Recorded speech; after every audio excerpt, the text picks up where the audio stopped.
Bonjour, bienvenue dans ce nouveau webinaire Manon Machine. Avant de laisser la parole à notre expert, laissez-moi vous présenter rapidement le groupe Manon Machine.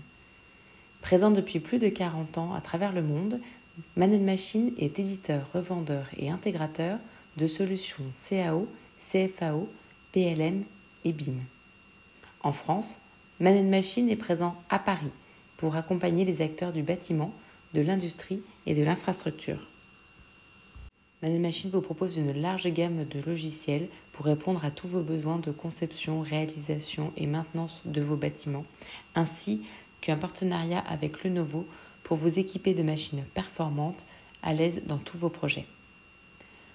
Un large catalogue de formations est également disponible sur chacun des logiciels vendus, certains donnant lieu à des certifications Autodesk, utilisateurs ou professionnels, pour valider vos acquis. Enfin, Manon Machine vous accompagne également dans des parcours BIM, de formation et de conseil pour rendre l'ensemble de votre entreprise compliant au BIM. Retrouvez l'ensemble de l'actualité Manon Machine sur le site internet manonmachine.fr ainsi que les différents réseaux sociaux et sur le podcast Manon Machine qui propose de nombreux sujets BIM, des astuces logicielles et toutes les tendances du marché. Je vous remercie pour votre attention et laisse place à notre expert pour ce nouveau webinaire. Eh bien, bonjour à vous et bienvenue pour ce webinaire. Nous allons parler aujourd'hui, faire un webinaire sur la sécurité incendie avec Revit. Donc, on va commencer déjà par insérer des maquettes. Donc, c'est parti, première étape. On va insérer les maquettes, on va faire venir par exemple une maquette structure pour s'appuyer sur cette maquette en lien. Donc, on va insérer un VT. On va, à partir de cette maquette, faire un copier-coller, donc collaborer, dans l'onglet collaborer, copier-coller. Éventuellement, tout à l'heure, on verra qu'on va basculer sur une élévation pour aller récupérer les différents niveaux.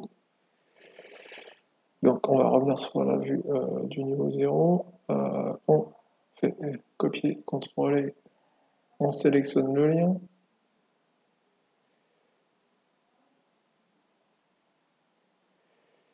On va copier, multiple, sélectionner les différents éléments du lien, faire un filtre, ne sélectionner que le quadrillage.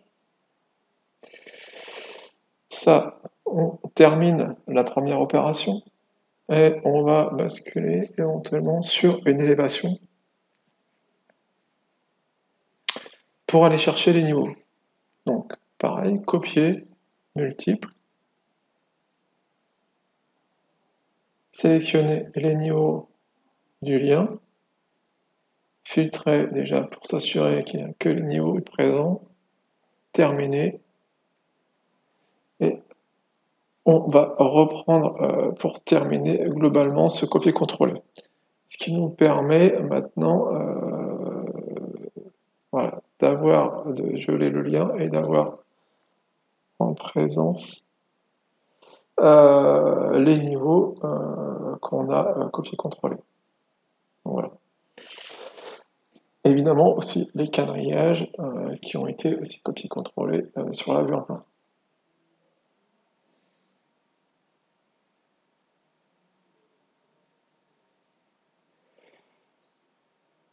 On va aller dans Vue pour justement créer une série de plans en fonction de ces différents niveaux, plan d'étage.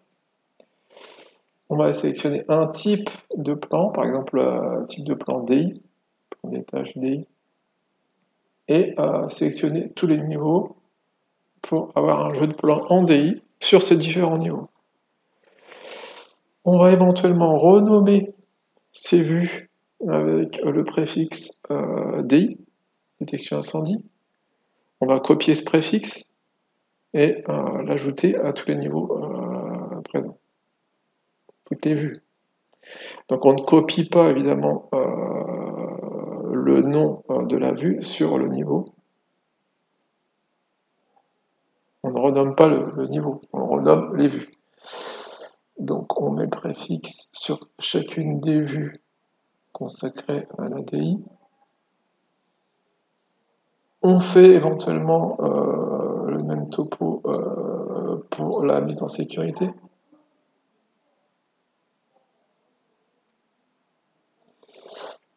Donc un jeu de plan aussi pour la mise en sécurité et on ajoute, on renomme évidemment chacune des vues comme on l'a fait déjà pour l'ADI.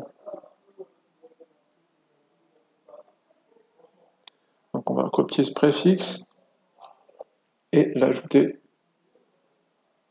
à chacun des niveaux présents. À chaque fois, évidemment, donc là on va confirmer qu'on ne peut pas renommer le niveau, seulement uniquement renommer les vues.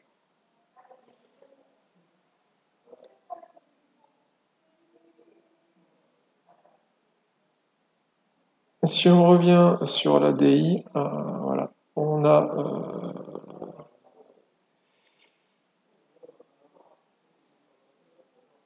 va insérer aussi éventuellement un autre fichier Revit, par exemple pour le MEP, où pourrait figurer la CVC ou toute autre chose. Donc on a inséré aussi le lien MEP, on va consacrer la CVC. Voilà, donc ça c'était la première étape, l'insertion, le copier-coller de la maquette. On passe à la deuxième étape, donc là on va créer les circuits DI. Alors on va aller dans les familles, évidemment, aller piocher dans les dispositifs incendie.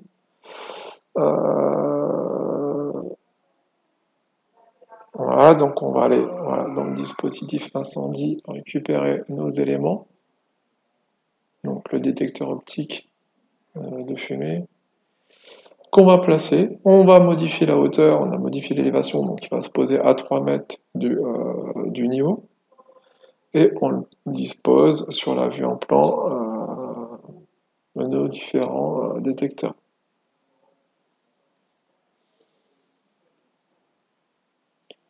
Donc bien sûr, ils sont tous à 3 mètres de haut pour l'instant.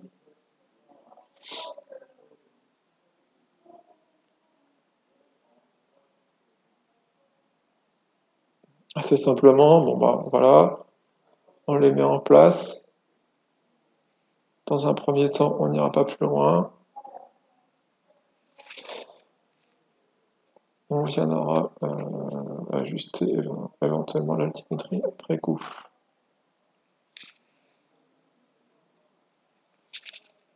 Pareil pour les boîtiers, donc on va modifier, alors là ça s'appliquera sur une cloison.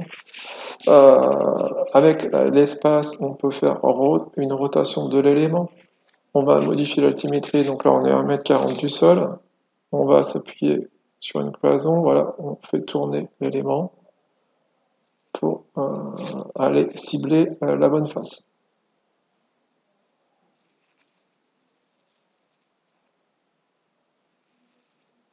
À proximité des portes. Alors, avec l'espace, on fait une rotation de l'élément.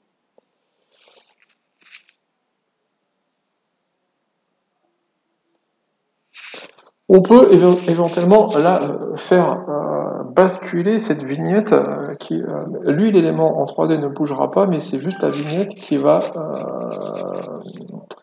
on va pouvoir faire apparaître la vignette voulue.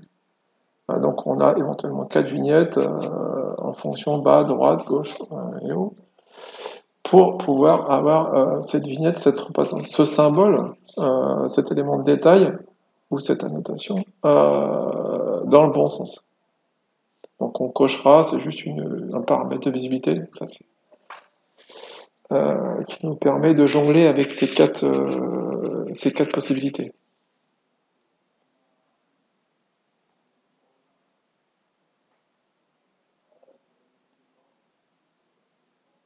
Alors, on ira chercher après le tableau en terrestre qu'on va disposer dans un local. Pareil, on ira s'appuyer sur une cloison, donc on va modifier éventuellement aussi l'altimétrie. On va mettre 1,40 du sol et le faire tourner avec la touche espace toujours, et s'appuyer sur un mur. Bon, c'est une famille qui va se mettre en place. Voilà, donc on a mis notre coffret en terrestre dans un local. Sélectionner les différents éléments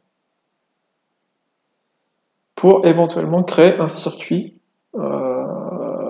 immédiatement. Tous les éléments sélectionnés ont été réunis sur le même circuit. Et éventuellement, après, faire apparaître les liaisons de ces circuits sous forme de traits en 2D, donc de fils évidemment, on fait apparaître les fils.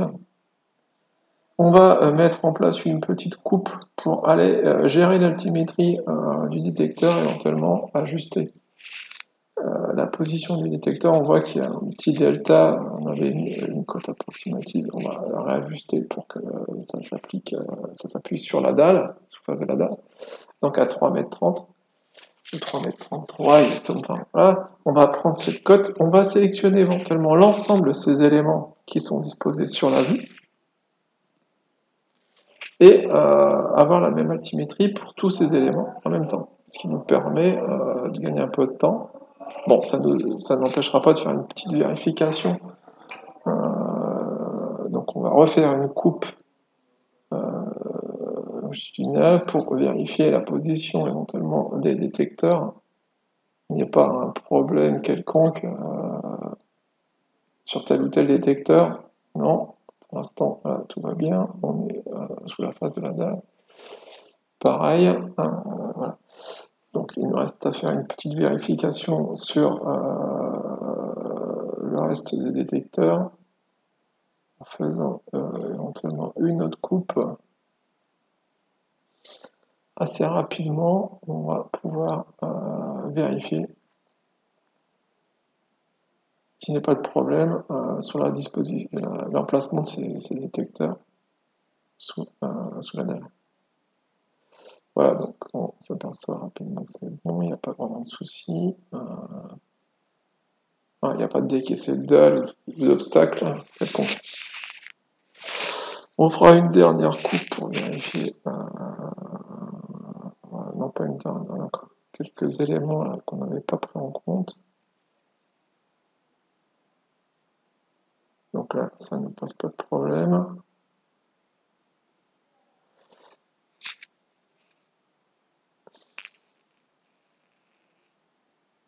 Ouais, on finira par la dernière série.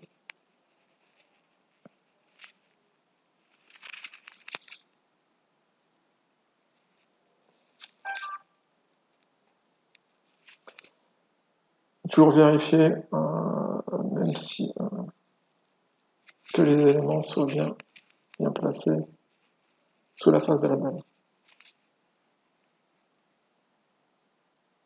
Voilà.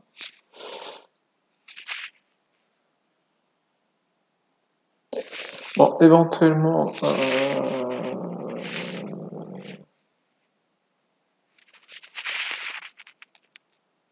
donc c'est pareil, on va changer. On peut faire apparaître ou disparaître évidemment le lien MEP pour le rendu final de l'ADI. On ne va pas forcément faire apparaître la CVC, mais ça nous permet quand même d'avoir une synthèse, de vérifier qu'on ne tape pas dans les gaines. Et on voit aussi qu'on peut assez rapidement déplacer les fils. Bon, ça c'est juste un élément 2D, le dessin du fil, pour modifier. Donc ça ne modifie pas le circuit. Tous les éléments qu'on a sélectionnés sont sur le même circuit, mais c'est juste graphique. Ça nous permet éventuellement de modifier un peu l'emplacement du fil. On va maintenant revoir ces 6 Donc là, on avait des dispositifs d'alarme, des flashs qu'on dispose au-dessus de chaque porte. Et éventuellement une alarme qu'on va mettre en place dans la circulation.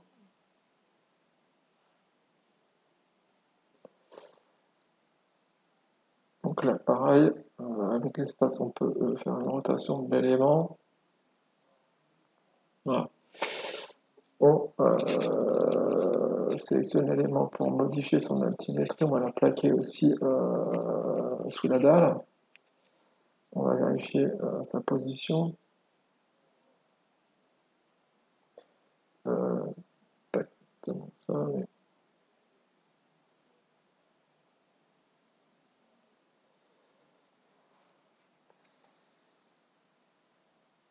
On l'avait de l'autre côté. Voilà. Donc, on a bien notre alarme qui est sous la face de la dalle.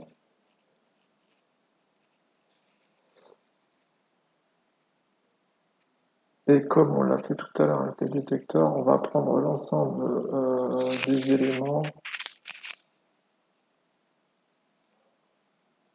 On va masquer le MEP. On va prendre l'ensemble des éléments pour créer un circuit.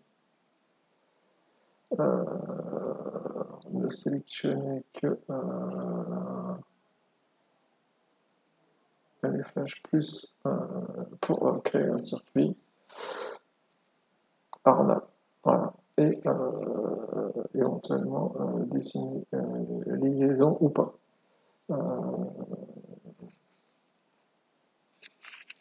Et on a un type de fil particulier avec une couleur particulière éventuellement en fonction du fil qu'on a choisi en sécurité. Donc voilà le deuxième circuit avec ses flashs et c'est un.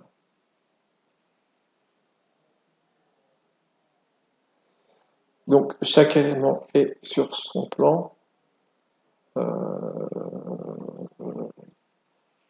Donc là, il n'y a pas de souci. Donc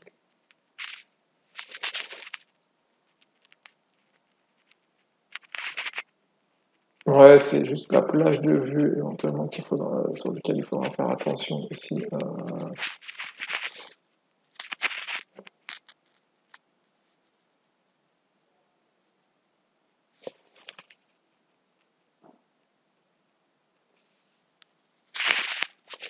Évidemment, on peut renseigner après les différents paramètres qu'on a configurés sur les différentes familles, notamment donc le libellé de zone, ainsi de suite.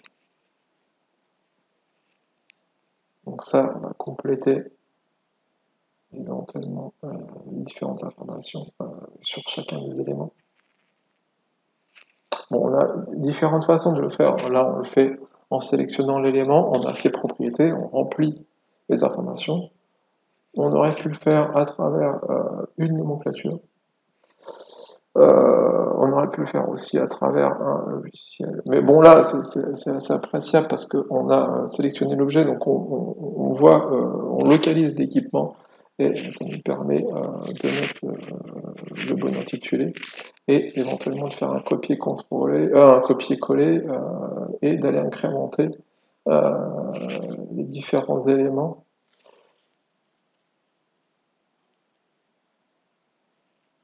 Voilà, donc on va éventuellement basculer sur le second, faire un copier et incrémenter jusqu'au niveau 2, jusqu'au numéro 2, et ainsi de suite pour le troisième élément. Voilà.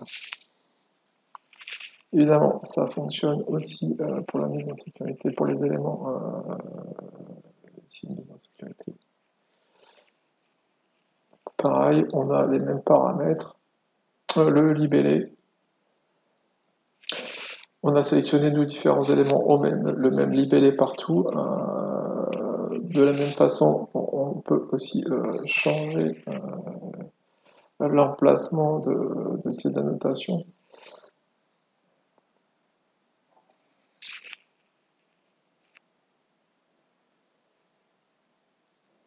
Voilà, donc assez simplement, on sélectionne les éléments, on remplit les informations concernant chacun des éléments. On va les retrouver, pareil, dans une nomenclature. Donc ça, dans un précédent webinaire, on avait fait un petit détail de cette nomenclature avec le symbole, les quantités et les différents paramètres libellés de zone. On peut aussi, voilà, à travers cette nomenclature, remplir les informations des différents éléments. Et à partir de cette nomenclature aussi, arriver directement sur l'élément concerné. Ça, c'est intéressant parce que, par exemple, s'il nous manque une information sur tel ou tel élément, à partir de la nomenclature, on va aller cibler directement cet élément, on va se projeter sur cet élément. Évidemment, on a un quantitatif par type. Voilà. Donc, très important la nomenclature. Voilà.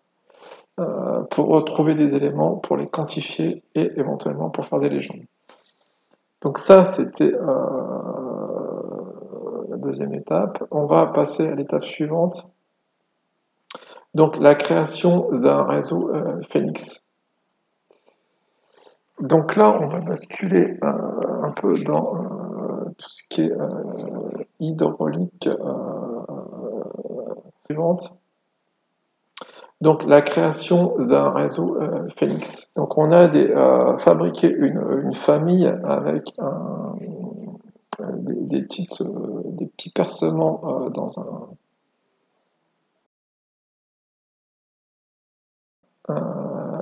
il y a une représentation graphique au niveau visuel, c'est une sphère.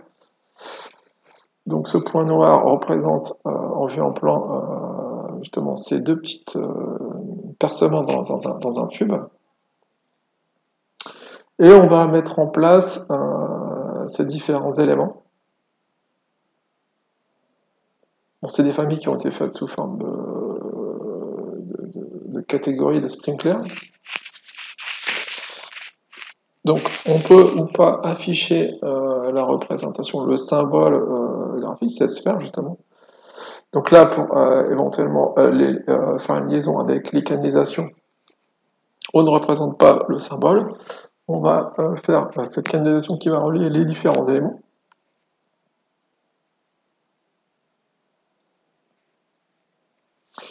À travers les raccords qui ont évidemment été mis en place sur cette famille. On a deux raccords, justement sous les types raccords, ce qui nous permet justement de mettre en place ces canalisations et d'avoir le bon diamètre.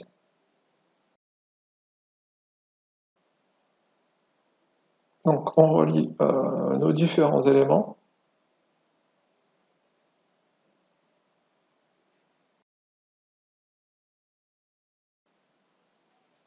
On va relier, on va éventuellement copier cette antenne qu'on a fabriquée pour éventuellement la dupliquer, enfin, dupliquer toute l'antenne, éventuellement la relier sur la canalisation de distribution, sur le collecteur de distribution. Mais on pourra aussi éventuellement sélectionner donc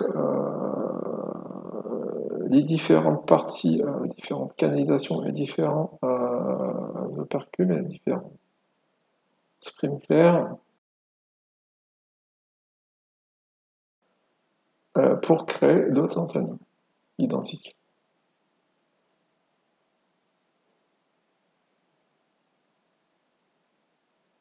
Alors, voilà, on peut après coup sélectionner les différentes entités et de nouveau rendre visible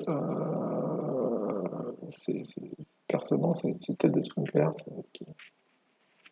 ces petits trous qui permettent. Voilà. On va relier évidemment cette deuxième antenne sur le collecteur de distribution. Donc là, il n'y a aucun problème, on est à la même altimétrie. On a en dessous une petite antenne qu'on va aussi dupliquer.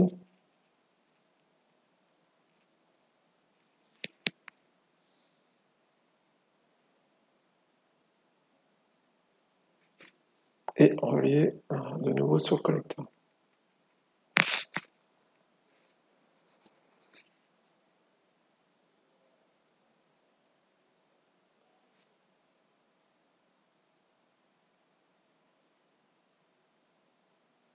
Donc, on va éventuellement sélectionner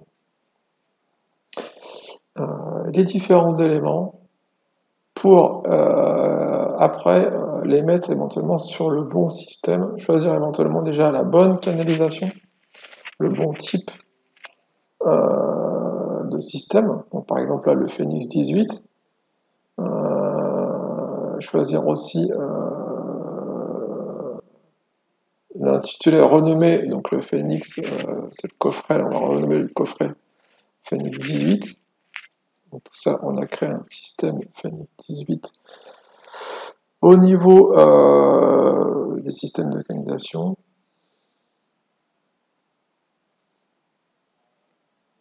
On a l'élévation du coffret qui est à 2,48 m. On va le copier, ce coffret, pour en placer un deuxième. Éventuellement, avec la touche espace, on se permet de faire une rotation de ce coffret et de pouvoir le placer un peu plus loin pour avoir un deuxième circuit. Alors, attention, donc on ira lui éventuellement le renommer et lui mettre une autre référence par Phoenix 20. Okay. Et créer un autre système de canalisation, dupliquer le système 18 et créer un système de canalisation 20. Donc là, on a pris l'option de dupliquer les systèmes pour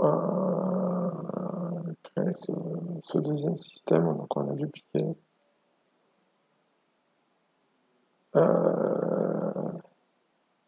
Voilà. On a notre coffret. On a nos deux raccords qui nous permettent de faire les deux circuits, donc les deux départs. On peut tirer pour créer cette canalisation. Là, on est en mode moyen. C'est pour ça qu'on voit que l'axe du tube. Et si on bascule en mode plus détaillé, on aura le tube en entier. On va le mettre sur le système, évidemment, on sélectionne le système 20 qu'on a créé à l'instant, système de canalisation. Et on va poursuivre sur la création des deux départs pour ce coffret. On va rajouter à ça des filtres juste sous le boîtier. Alors attention à l'emplacement des filtres, évidemment, il faudra qu'on soit parfaitement calé. Alors, on va l'ajuster au niveau de l'altimétrie déjà. Donc ça, à la hauteur, ok. Alors toujours s'aider de différentes coupes pour mettre en place les différents éléments. Être sûr que nos deux canalisations soient dans le même axe. Parce que ça peut poser problème pour le raccordement, évidemment. Donc on a le filtre. On a un filtre pour chaque circuit. On va réajuster le deuxième filtre. Déjà l'altimétrie. Et éventuellement faire une seconde coupe dans le sens opposé pour vérifier l'alignement. Ce qui n'a pas l'air d'être... voilà. Ouais, il faudra légèrement le décaler pour que notre filtre soit dans l'axe. Bon, déjà, notre filtre, on va le mettre en place sous la face de la cloison. Bien décaler nos deux filtres pour pas qu'il y ait de confusion. Et après, on ajustera le tube et le boîtier.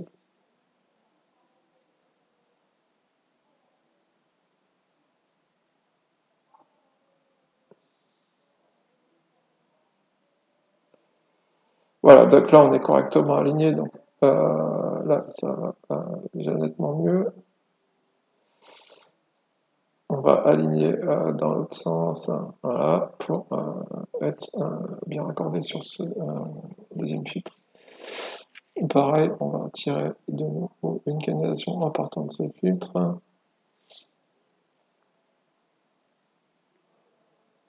Descendre et remonter après.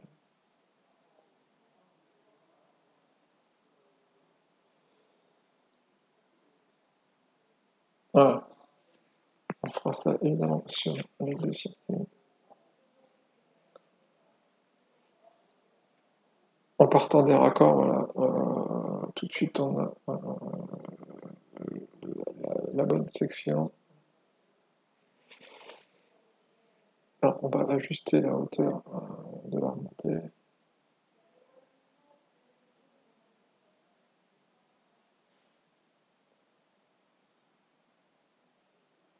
Alors, comme on l'a fait tout à l'heure, type de service, on mettra aussi type de service 20 pour les deux circuits parce qu'ils partent du Phoenix 1 tous les deux. Ah, donc on a nos différents boîtiers, éventuellement avec une 23 voies aussi sous le filtre, bon, ce qu'on avait placé sur le 18. Voilà, donc ça c'était le premier circuit qu'on avait fait tout à l'heure. On peut éventuellement sélectionner les circuits et isoler ces circuits pour faire une isométrie et avoir une 3D sur ces éléments. Sur cette 3D, on va masquer éventuellement les maquettes, structures et MEP pour ne laisser présent que le réseau de canalisation et ces différents éléments qui sont connectés sur les réseaux.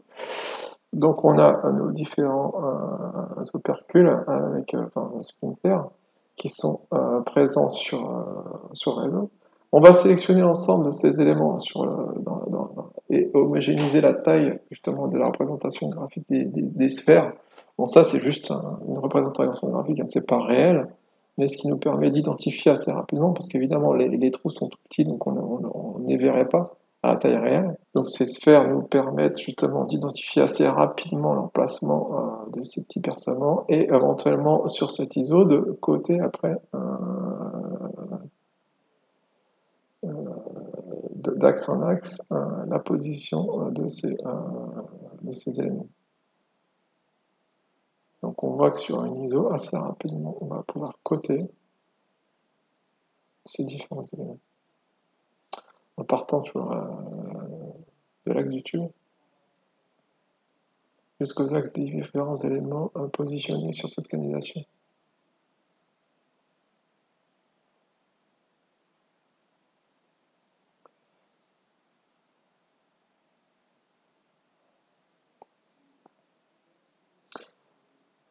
Voilà, on met des cotes sur cette isométrie.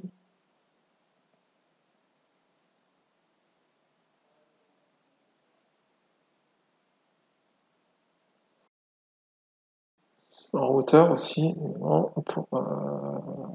par rapport au niveau.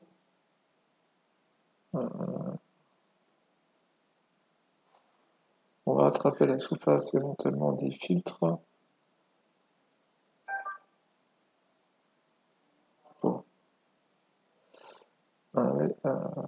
définir la hauteur des différents éléments.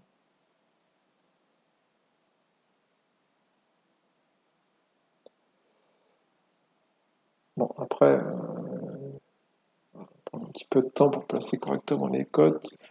On pourra aussi appliquer une échelle sur cet ISO, ce qui nous permet d'agrandir ou de diminuer la taille de cet ISO. Donc on vient de finir notre réseau Phoenix et on va aboutir à la dernière phase, la mise en page et les exports de tous ces éléments. Donc on peut arriver déjà sur la vue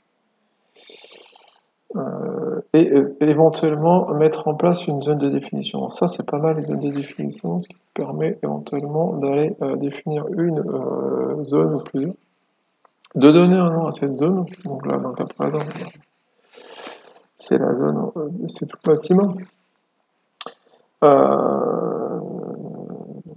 ces bâtiments toutes zones, ok.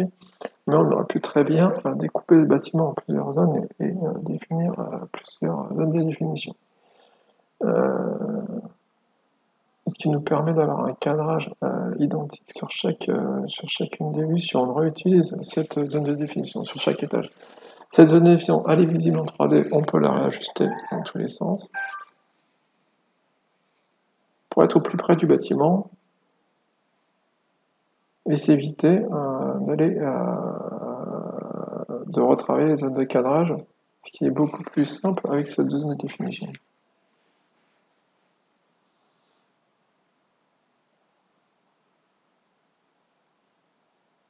Donc on ajuste éventuellement sur une élévation sur une 3D différents niveaux de cette zone de définition.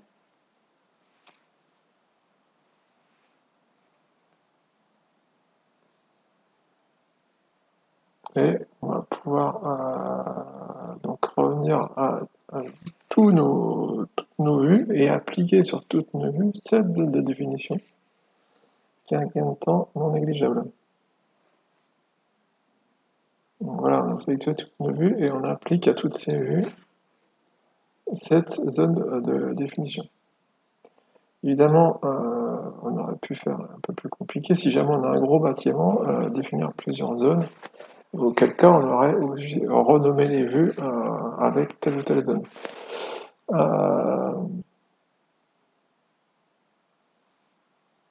Voilà, donc là on est sur notre plan de DI. On revient sur notre feuille, on va faire glisser notre vue de DI sur cette feuille. Donc le niveau 0. Alors pour rappel, évidemment, les vues ne sont placées, on ne peut placer les vues qu'une seule fois. Contrairement aux légendes de nomenclature qui, elles, peuvent être placées plusieurs fois sur chacune des feuilles. Alors, nomenclature, bon, justement, ce qui nous. Alors, je vous dis aussi qu'on avait déjà fait précédemment un webinaire concernant cette légende et cette nomenclature qui nous permet d'avoir un petit dessin de chaque élément et un quantitatif de tous les éléments. On fait glisser aussi une vue 3D, donc notre ISO avec ses cotes. Et on a notre document qui est relativement complet. On va faire éventuellement un export en PDF et imprimer donc l'air PDF en 2022 qui est natif dans Revit. Donc on va exporter un PDF.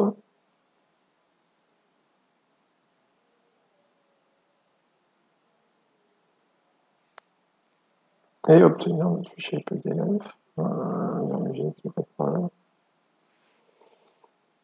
Voilà, donc on a nos différents éléments avec les symboles, le nom et les quantitatifs.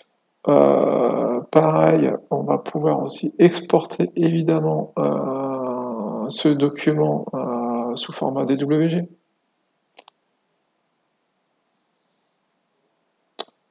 Donc on va faire suivant et l'exporter au format DWG.